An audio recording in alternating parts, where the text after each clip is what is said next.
Hi everyone, welcome back to my channel. This is Daryl and today we're joined by Dani, one of my besties in school. Hi everybody! Okay, in our language we say mabuhay. Can you tell them mabuhay? Mabuhay! Mabuhay everyone. Okay, so today's video is about South Africa. Not everyone knows about South Africa. Dani, can you tell us something about South Africa? Where is it located? South Africa is located, it's actually quite obvious. South Africa is located in the south of Africa, like way at the bottom, at the tip. And it's a country. It is. Yeah. And I heard there are like different capital cities. Yes, in yes. South Africa. We have 3 different capital cities. We have Bloemfontein, we have Cape Town, and we have Pretoria. Mm-hmm. Yeah. I'm only familiar with Pretoria actually. Yeah, it's because it's close to Johannesburg. Yeah. Yeah. So and Johannesburg was normally where, people would think that it's just the capital. Yeah, Pretoria. but yeah. I like we have the 3. We're straight like that. And how long have you been living there? Did you live there like since you were young? And in South Africa? Mm-hmm. Were you born My there? whole life. Yeah, I was born in a small town that's close to the Lesotho border, which is also another African country, where we actually have a cherry festival. Wow, that's nice. Yeah. I didn't know that there are cherries in South Africa. Yeah, we have cherries. Oh my god. Like, we have a lot of stuff. When do you celebrate? Like, cherry November. festival? Normally, guys, I would think that cherry festival are just happening in Japan and Korea. No. We have. Are they like too. the pink ones, or do you have a special? I'm not sure what they look like because I haven't been to the cherry festival before. Why? But because I was a little bitty baby. But it's basically just like celebrating like either the cherry harvest and eating cherries and things. So yeah. And like, what are those festivals that you like about your country? Can you tell something more about it? Oh, the festivals I like about my country. Okay, well, there's one which is, it's actually a public holiday, not like a specific festival, but everyone celebrates it. It's called Heritage Day. So because in South Africa we have so many different cultures and different types of people, and 11 official languages, which is a lot. But because we have so many different ones, it's like the day that we all celebrate where we come from and our heritage. So we usually have cook food. Are there like parades or something? Yeah, we usually have like a barbecue. Oh. Yeah. So well, it's called a barbecue in most other countries, but we call it a braai. Yeah, and everyone calls it that. All languages, we just call it a braai. Yeah. Are there like concerts? Yes, we would have like the Heritage Day concert. And when is it again? Heritage Day is on the 24th of September. Okay. Yeah. Which is so like did you miss springtime that? for us. Did you miss that? Yeah, I did. Because you already were in Spain, right? Yeah, I actually flew on Heritage Day. I flew from South Africa. Yeah, it was quite sad because like I was seeing everyone at the airport wearing their traditional clothes, and I was like, That's true. Okay, I'm quite curious about the flag. Can you tell something about the flag, the different colors, the meaning? Okay, so basically our flag is. I like the flag. It's absolutely beautiful. Yeah, it's colorful. It has blue, red, green, white, black, and yellow. And basically, if you look at the flag, you'll see a green Y in the flag. It is, yeah. It reminds me, if there's a Y, it's South Africa. Yeah, and it represents, it's not because why, no. It represents the 2 pasts, like the different people coming together as one. Oh wow, I didn't know that. Yeah. I just thought it's just a design or something. No, it's very cool. And then like the blue is for like the beautiful blue African sky. Okay. You have the red that represents our past and like the things that we've been through as a country. And then obviously the green. How about the black? There's black as well, right? I'm not sure. Yeah, because I was wondering, normally like the flags don't have like black in their color. Yeah, so no, I remember we did it in school, but yeah, I can't remember all of them. Yeah, she didn't study, guys. No, I didn't. Okay, talking about languages, you mentioned that you have 11 official languages. Yeah. And not everyone knows that in South Africa, English is also an official language. Yeah, English Can you tell us something more about it? Like, what are those 11? Like, can you even mention some? Let's see if I can remember them all. So we have isiZulu, which is the most widely spoken. Okay. Then we have Setswana, Okay, we have a list here actually. Yeah, okay, well, let me see. We have Setswana, we have Afrikaans, we have Siswati, Sesotho, Tsonga, Chivenda, English, and then isiXhosa. Yeah.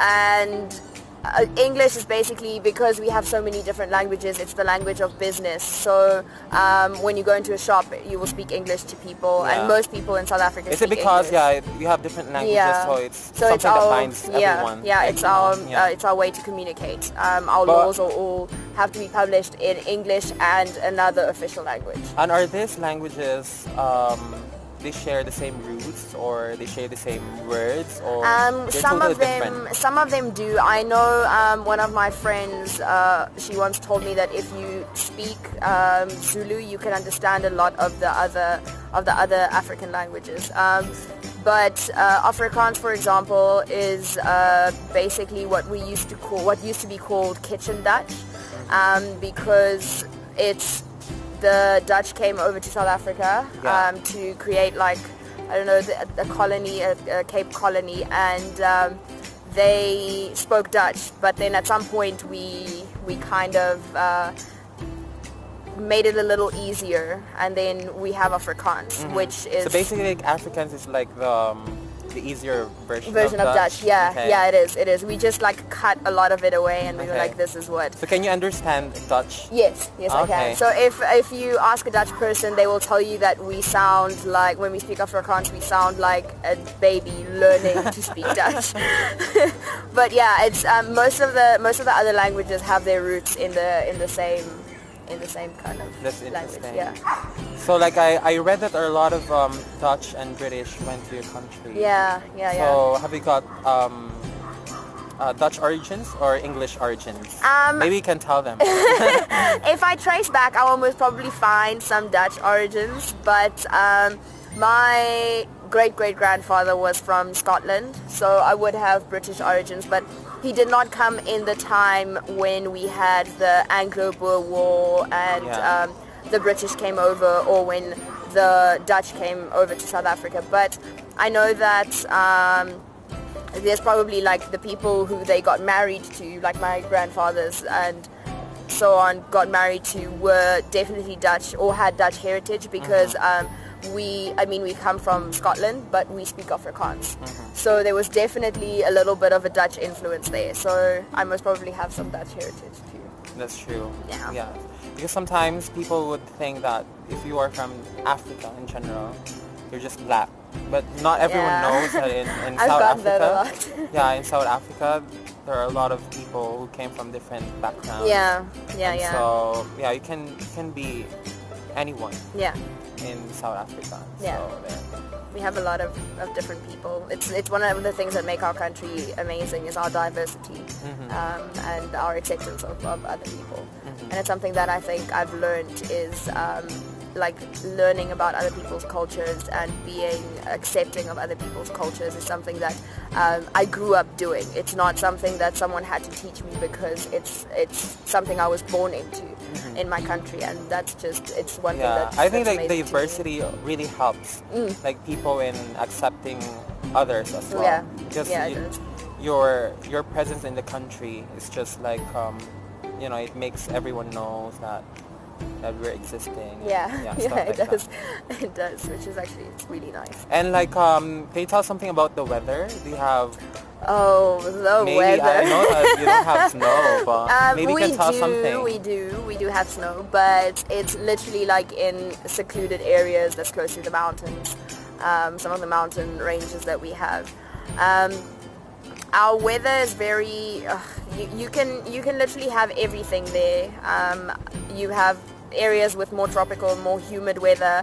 Then you have areas where it rains in the winter time, which would be in Cape Town. You have areas where it's extremely dry and extremely hot, but also extremely cold in winter time. So you get that, but snow isn't really a thing that happens. Like you won't go to a town and see snow in a town. It's not something that happens there. Our winter is very mild in South Africa. Yeah, and a lot of people would think that because we're so close to that, what is it called? Is it South Pole? Is the Arctic? I'm not familiar with that. Yeah. Well, the icy place at the bottom.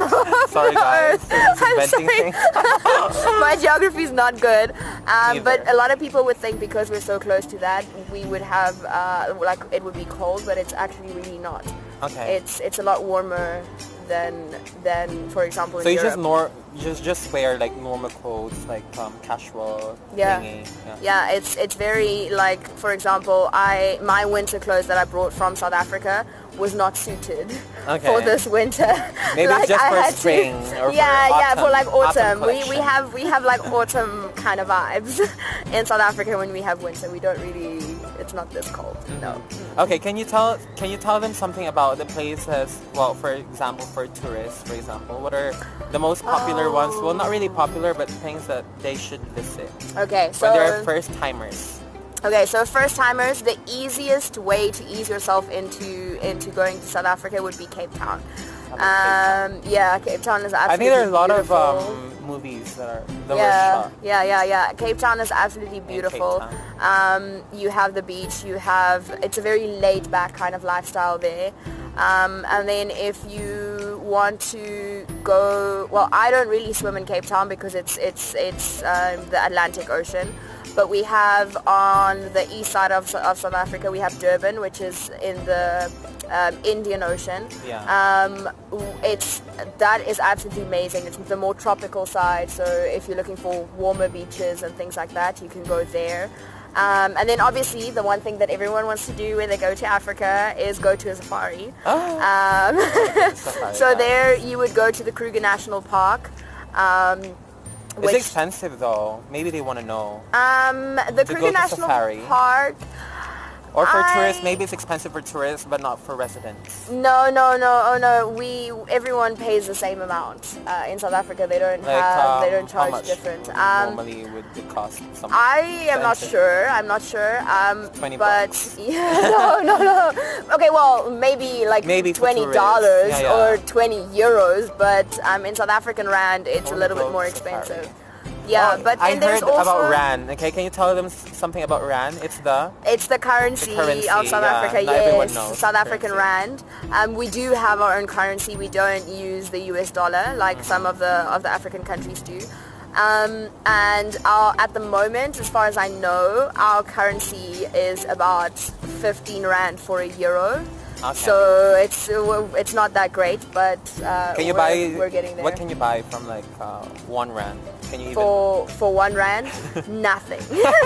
You cannot buy anything. Okay. 1 euro, yes you can. Like there's in South Africa, our food is a lot cheaper. Like if you go to a restaurant or something like that, you could get a big rack of ribs with fries for around 40, 50 rand, and a drink, and that would be about 3 euros. Okay. Wait. Yeah. 3 euros. 3-4 euros. Yeah. Well, speaking of food, like our South African dishes mainly consist of meat. Or what can you say about the food? South Africans love their meat, guys. That's why we have the braai. Like the braai. You just told me about the braai. It's the barbecue. Yeah, it's the barbecue. I'm learning something. The braai. Can you spell it to them? It's spelled B-R-A-A-I. Braai. So braai. Yeah. Everyone calls it braai. It's a braai, and also Should it a be braai pork, would be, or it could be chicken, like the braai. In South Africa we do beef. We will there's a saying in South Africa that you'll hear often is that chicken is the vegetables to your meal. They do consider chicken as a meat, but obviously it's a joke. They say chicken is a vegetable. So we have a lot of flavor to our food. We have a lot of different influences. We have Indian influences. We have Malaysian influence. We have English influence. For example, the English breakfast is a common thing that you'll find in South Africa. I'm just wondering about the breakfast. Like, what do you eat normally, like a South African? Normally, with day to day. Okay, so day to day. What would you have for breakfast? lunch and dinner. Okay, so you would for breakfast either have toast and eggs and bacon, or what time do you eat your breakfast? It's interesting. Breakfast is very early. Like breakfast is like 7, because 7 except for if you go to school, because if you are a school it's even earlier for us. It's earlier because school already starts at 7:10. And at lunch? Lunchtime is around 1, and for lunch you'll have like a sandwich or something like that, like something small. Are you fond of rice as well? Not really. We do eat rice, but the one thing that we like is it's called pap, which is basically a porridge that's made from maize meal, but like white maize, not like the yellow maize. The yellow maize is actually expensive in South Africa, the yellow maize flour, but maize like corn, right? Yeah, like corn. So we have you're just wondering what maize one. is. Corn. We have strange names for everything, it's but corn, yeah, so that's basically what we'd have. Most people would have instead of a rice. Okay. But I think that's we more, like for dinner. More healthy actually. Yeah, for dinner we'll have our we call it rice, vleis and aardappels, which translates to rice, meat, and potatoes. Rice, vleis, aardappels. Aardappels. So you'd have your meat, you'd have rice, you'd have potatoes, and then you'd have 2 or 3 different veggies for a dinner. So we have big dinners and like small lunches. And like dinners, like when do you eat? Dinner would be around 6. They eat like very late. Oh my goodness, it was so difficult to get used to it because your 10, lunch 9. in South Africa would be around 1, and then your dinner would be at 6. Yeah, 5:30, 6, depending on whether it's summer or winter. Okay. You know what? I can say that it's quite close to like Dutch culture, because I used to be with my cousin, and they would eat their dinner at around 6 or 5. Yeah, it's very strange for me here. Like most of the restaurants around here only open at 10. Yeah. They only start serving dinner. So they'll have like their drinks menu out, but you can't order dinner until 9 or 10. Which is very strange, but you get used to it. Okay guys, so thank you for watching. So we're gonna do other Q&A with Dani. Yay! And so, bye guys. Bye! Can you say paalam? What? Paalam. Paalam. Paalam. Paalam.